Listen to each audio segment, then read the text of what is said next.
And so the more you can find opportunity to market it, the better.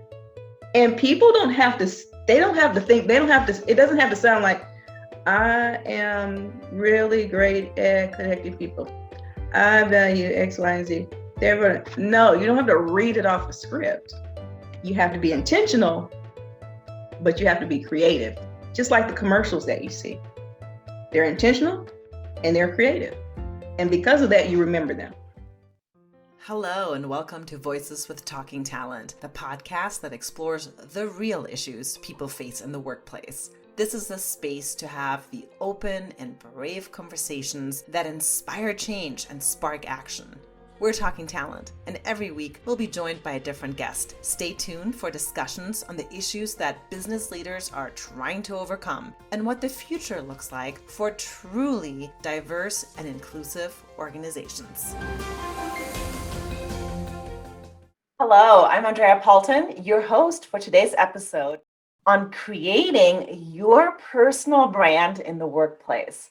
With us, we have Robbie Green. She's an amazing coach, but she leads by example, and that's why she's on the show today. Her and I work together, and she's created an impressive brand. When she speaks, when she comes on, you know what she's all about. And she's really done that at Talking Talent. And so I want her to share with you on the importance of a personal brand and also how you can create your own personal brand. So Robbie, thank you so much for being back. And please tell us more about what you do. Andrea, thank you for having me back. And you know what I get to do? Listen, my mom has some gems of some sayings, and my parents in general. And when we were in Tennessee and we would ask them to come up and stay with our children, sometimes I would feel like it was a burden for me to ask. And they would say to me, honey, don't you know this is the joy of our lives? So what I get to do every day to pour into working parents is the joy of my life. It really is. So, and I just feel so blessed in my life to be able to do that. But I am an executive coach with Talking Talent.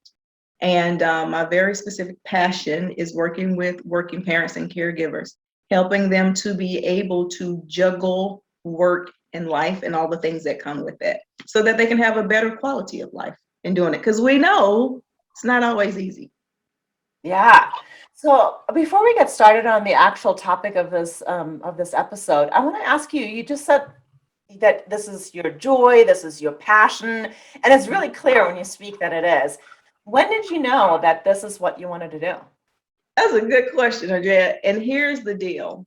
So over my lifetime, I've had several different jobs, really. But on the flip side of that, I've never ever wanted for a job. So it was always easy for me to have and to keep a job. And I would change jobs by choice, get a little bored and do this. And then I started to say, I just feel like I'm not mastering any of these things. My background is in communications, which was nice and broad, that can mean a lot of different things. But then over time, I started to realize that organically, people would come to me, especially moms, and they would start to just share their life story with me without me even asking.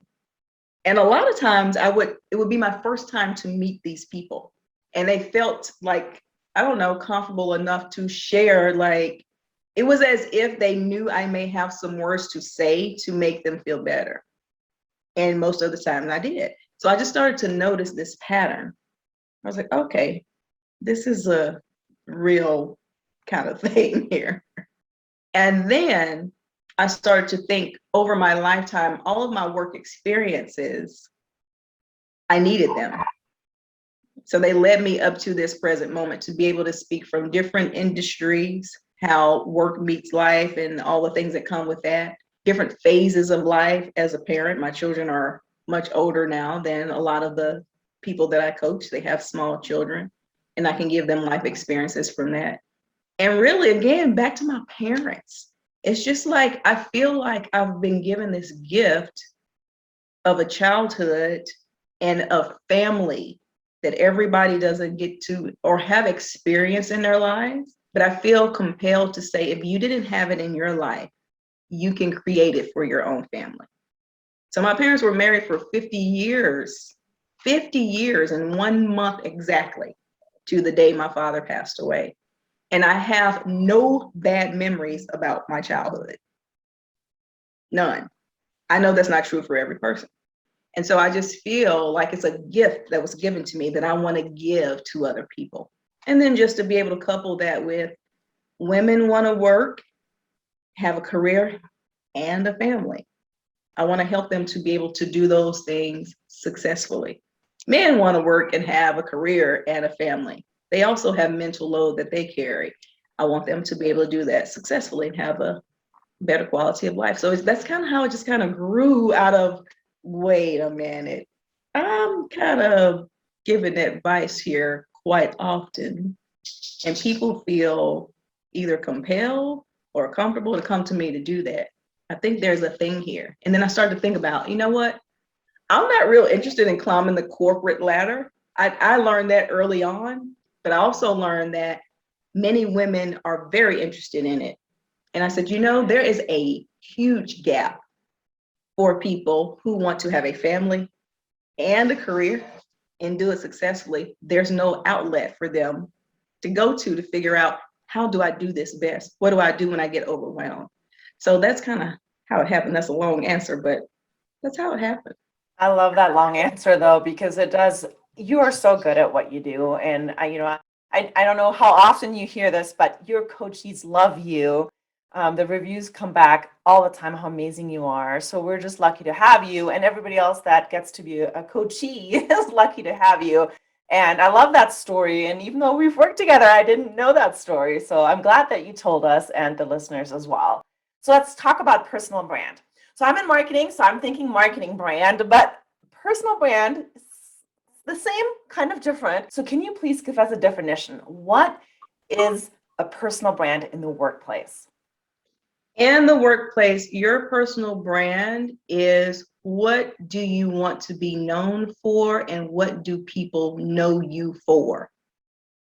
And you've got to be very intentional about doing that. Just like you said in marketing, I ask people and say, okay, when you hear the word brand or branding, what brands come to mind? And they may name things like, some very successful athletic brands out there that come to people's minds immediately, or blue jeans, the very successful brands that come to mind, immediately. And then I said, why did you say that right off? What made you think of that right away? And sometimes people can't answer that. They're like, I don't really know, but that's the first thing that came to my mind. That's what you want to do in the business world.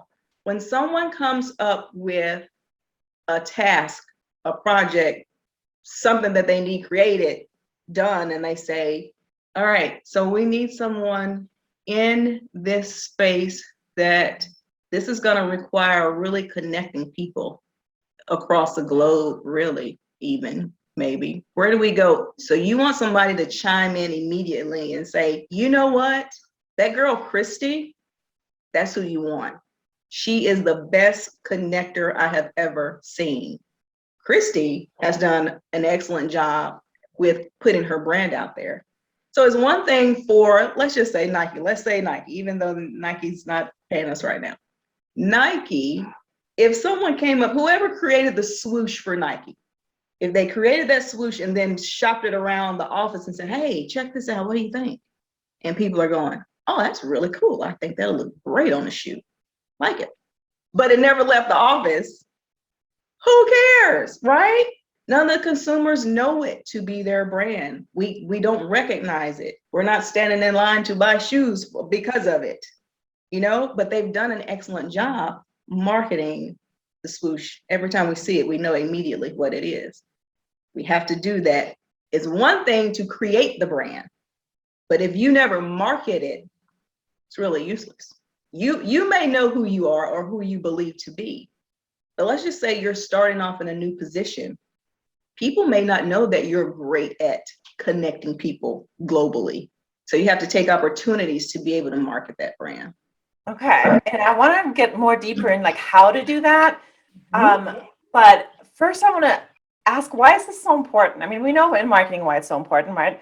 Is it the same thing, just so people know who you are, or are there other reasons why it's important for people to have their own personal brand at work? A lot of it's the same, Andrea, because you're not the only person at that job. It's competitive. It's competitive. Can be, right? And especially if you are trying to get to the next level in your job, or if you're exploring different jobs, you want people to know what you're great at, not just good, great. And often when I'm helping people discover their personal brand, I'll say, all right, I want you to tell me, what are you great at? And they'll say, oh, well, I'm really good at it. I say, no, there are lots of people who are really good. That's not the question. What are you great at? We just had the Olympics, a couple of months ago, right? Thousands of athletes from so many different countries, great athletes. Only 3 of them stand on the podium in any given sport. That is why your brand is important. You want to stand on the podium amongst all the great athletes. You want to be the greatest. And so that's what your personal brand does. Sometimes people don't know what you're great at. And so the more you can find opportunity to market it, the better. And people don't have to think, it doesn't have to sound like, I am really great at connecting people. I value X, Y, and Z. No, you don't have to read it off a script. You have to be intentional, but you have to be creative. Just like the commercials that you see. They're intentional and they're creative. And because of that, you remember them. So do you pick one thing you're great at, or do you pick a bunch of things you're great at? I want to talk about the steps on how to get through it. So let's walk through that. So, okay, I'm coming to you, Robbie, I need help. I need a personal brand. You telling me, like, Andrea, what are you great at? How much do I pick? I think there are like 4 elements here, Andrea, for us developing our personal brand. It starts with, what are you great at? And so you pick 1 to about 3 things, because we're not great at everything. So if you start just rattling off things, nobody believes that from the jump. You're only great at a few things. So you identify what those things are. What am I great at? And then the next thing is, what do I value? Because I'm going to do certain things because I value certain things. And then the third element is, what kind of leader am I? How would I describe myself as a leader? Am I a lead by example? Am I do as I say, not as I do kind of leader? What kind of leader am I? And then finally, what do you want to be known for? Or how do you want to be described as famous? Right? Robbie is known for coaching. She is known for that. She is in that space. She is doing it. What do you want to be known for? She is known for making people feel comfortable. I often get that feedback from some of our surveys, and I find it interesting. People will say things like, she has a very comforting voice. I've never described myself that way, but evidently people receive my voice that way. So, Andrea, to your point, recognizing what you're great at, it's also important that you get feedback from other people. You ask people that you know and trust, what do you think I'm great at? Because sometimes you're executing greatness in places that just seems like, oh, I don't know, I'm just showing up. It just seems regular to you. But other people receive it as, oh my God, I wish I could do it like that. So what am I great at? What do I value? What kind of leader am I? And what do I want to be known for? 4 things. All right, so 4 action steps. So now we did that. We did the internal work. We wrote down all those 4 things. How do we bring it into the workplace, and how do we get other people to see us as what we wrote down on this piece of paper?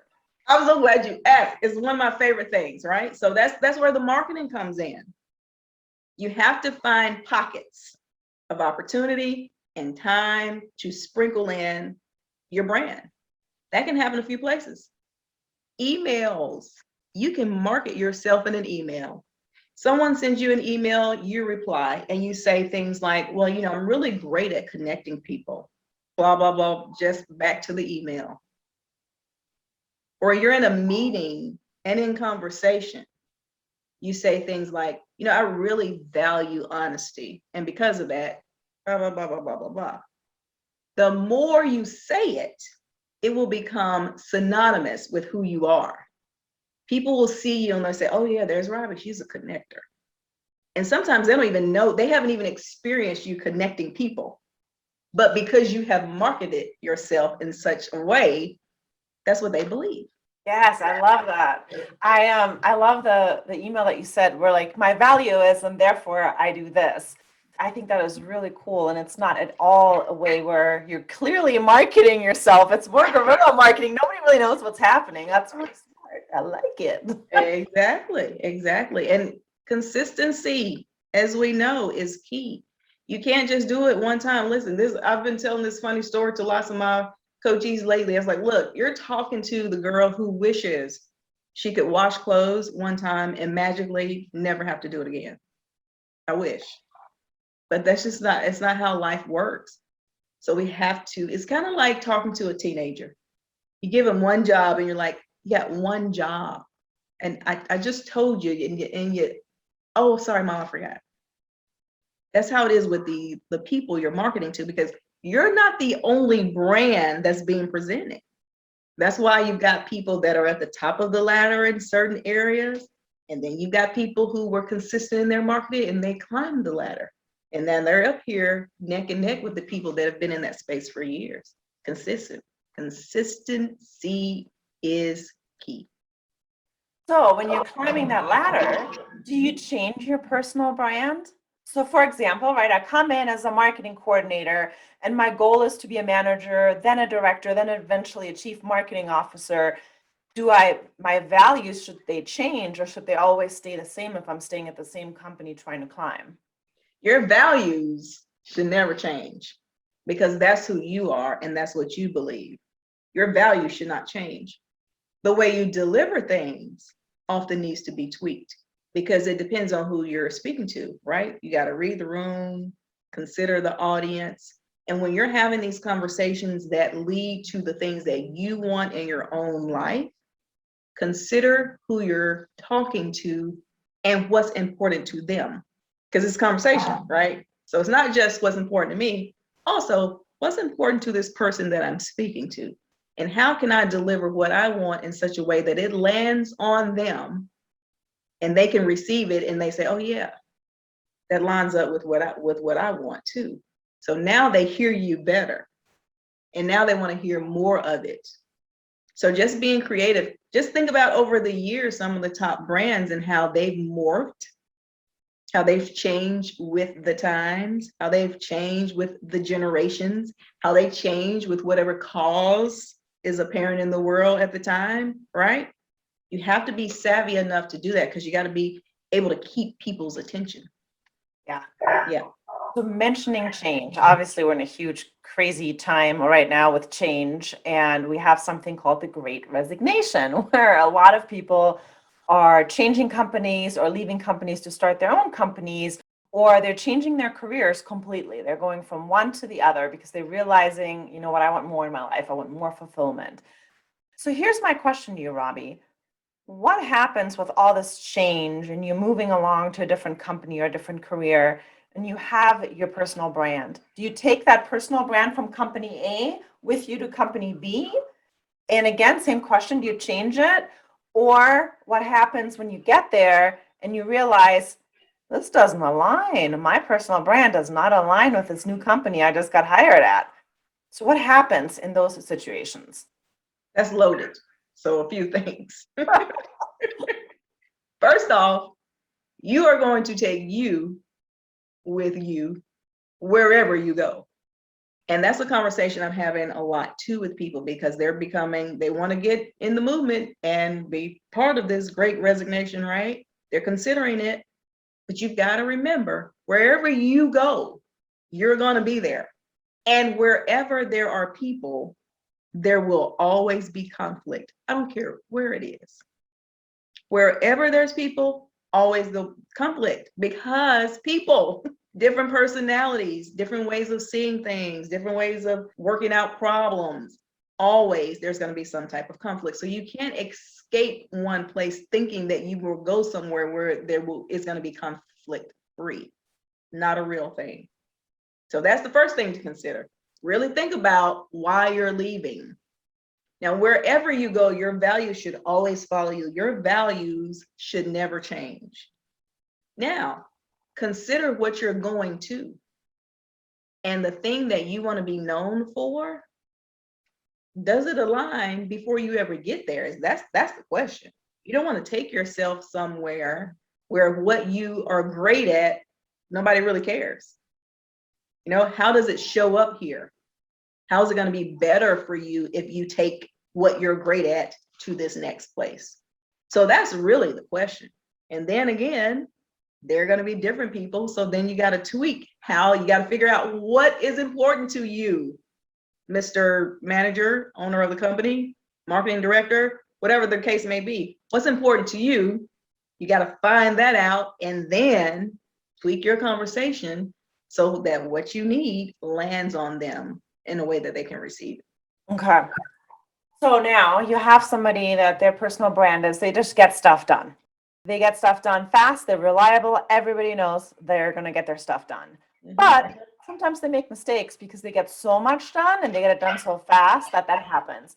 So now this person, that's the personal brand. People love that person for it. They get a new boss. This boss is a perfectionist and they want everything analytical, thought through, slow down, and you have to be perfect at every single thing you do. What does this person then do? That person with the personal brand that moves quick and that likes to do things fast and is not a perfectionist. Transparency is key. When new people enter the workplace, and it's like times 1,000 these days because things are changing so quickly. New people are coming in, mergers are happening. We're working from home. I got to report to a manager's in a different time zone. All the things, right? So transparency is key. And everything, Andrea, starts with a relationship. I don't care what it is. And a lot of times in their workplace, people, they have a hard time receiving that. They're like, well, this is business. This is not about relationships. These are people. So it's always about relationships. So establishing that relationship with that new manager to say, hey, here, I'm such and such. This is who I am. This is how I've been operating, how I like to do things. I would love to learn how you like to do things. Because it's the boss, right? He's the manager, or she's the manager, the person you're reporting to. You got to know what they expect from you, and you have to establish what they can expect of you. Expectations, two-way street. So setting the expectations when that new person comes in is all about getting clear expectations and finding an opportunity to set the stage. That's how that works. Because that happens all the time, right? I've coached people who said in the last 2 years, I've had 4 different managers. That's a lot. That's a lot of adjusting. So at some point you've got to say, look, this is it. This is what you get. This is what I'm bringing to the table. Let's see how we can sit here together and have a nice meal. Yeah. And I'm assuming you even do that in the interview process. You bring your brand there, you're very clear about it. So then you don't accidentally get hired for the wrong position or because the wrong skill set that they thought you might have. Andrea, that's so funny you said that. I just had this conversation this morning about that, talking about the interview process. And I suggested to the person I was coaching, it is a good question to ask, what are you great at? And then try to make people feel as comfortable as you can in the interview if you're being genuine, which you should be. Otherwise, what's the point? When you ask someone that, then you can follow it up with, I really want to know, because we want to make sure we're putting the right people on the right seat on the bus in this company. So what are you great at? And then figure out how that aligns with the position that you're interviewing for. And then something else could happen from that. They may discover that you may not be the best fit for that particular job, but there's something else that's available that they may say, you know what, I want you to talk to Joe, because what you're really great at speaks to what he really needs right now. Things like that happen all the time. all the time, but people have to be willing to be transparent. It doesn't really do anyone any good if you come in and you make up stories about what you're great at, and then you get in there and you're not. It's wasting everybody's time. Yeah. And you own it. It's going to give you a lot of stress. Yes. So I want to end this episode by going back to the 4 steps. And I wanted to see if we can get a little bit personal, and you can talk about those 4 steps, what you are in all of them, so you can give an example to the listeners. So I like to sum it up like this. I'm really great at helping people juggle work and life. And because of that, I've come up with a little acronym. I like an acronym. So I help people to manage parent guilt. I help them to overcome being overwhelmed. I reassure them of their relevance, and I take them from exhausted to excited about life. And that's more. So I'm here to give parents and working caregivers more. And not more to do, but more out of life. Sums it up, right? Yeah. I love it. Thank you so much, Robbie. And we're going to have you on again just because you're brilliant. And that is your brand. You're brilliant. I really appreciate you being here. And if somebody wants to find you online, where can they find you? I'm on LinkedIn at Robbie Davenport Green, I believe it is. Yes, I'm on LinkedIn there. I love LinkedIn. I get to share nice gems there for working people. So please check me out there. Please don't fail to check out our website at talkingtalent.com. You can learn a little bit more about me. My bio is on there as well. And just some other social media platforms that you can link from my LinkedIn page. So I look to seeing people connect with me on LinkedIn. Awesome. Thank you so much. Thanks for having me. Thank you for listening. This podcast has been brought to you by Talking Talent. We're a coaching organization that helps you develop, advance, and retain your talent. Together, we can create a more inclusive culture where your people and your organization can thrive. You can visit us online at talking-talent.com. That's talking-talent.com. If you liked what you heard today, please be sure to subscribe and leave a review. Thank you.